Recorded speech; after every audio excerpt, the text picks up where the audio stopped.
Connection இருக்கு அப்படின்னு சொன்னா நம்புவீங்களா? திரு விஜய் அவர்கள் எப்படி சத்ரு சம்ஹார யாகம் பண்ணாரோ, அதே மாதிரி ஒரு கான்செப்ட்ல தான் இப்ப இந்த மூகாம்பிகை கோயிலுக்கும் போயிருக்காரு. அவர்களுடைய குடும்ப சம்பந்தப்பட்ட ட்ரக் மாஃபியாவை பத்தின திடுக்கிடும் தகவல்கள் வெளியாயிட்டு இருக்கு. இதுக்கு வந்து அபிஷியலா இன்னும் மாதவ அவர்கள் எந்த ஒரு மறுப்பும் தெரிவிக்கல.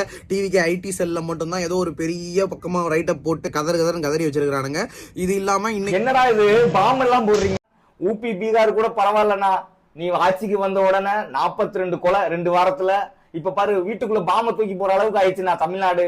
தயவு செய்து நீ லியோ2வே நடிக்க போயிருந்தா முடியலண்ணா.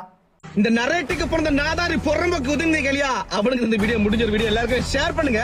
அதாவது இந்த பொறம்போக்கு தத்தி செட் பண்ண வந்து நரேட்டிவ பிரேக் டவுன் பண்ண போறேன். அத சொல்லிருக்கேன் போஸ்ட் போட்டு. ஆனா நீ சொல்ற உண்மைதான்டா, நிறைய பேர் ஃபேக்கா பேசுறவனுக்கு ஓடி ஒளிஞ்சிட்டாங்க.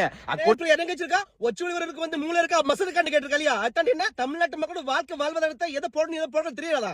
உன்னோட கேவலத்தை, நீ எவ்வளவுக்கு அடிமையா இருக்கிற கேவலத்தை காட்டிருக்கேன் இந்த வீடியோ.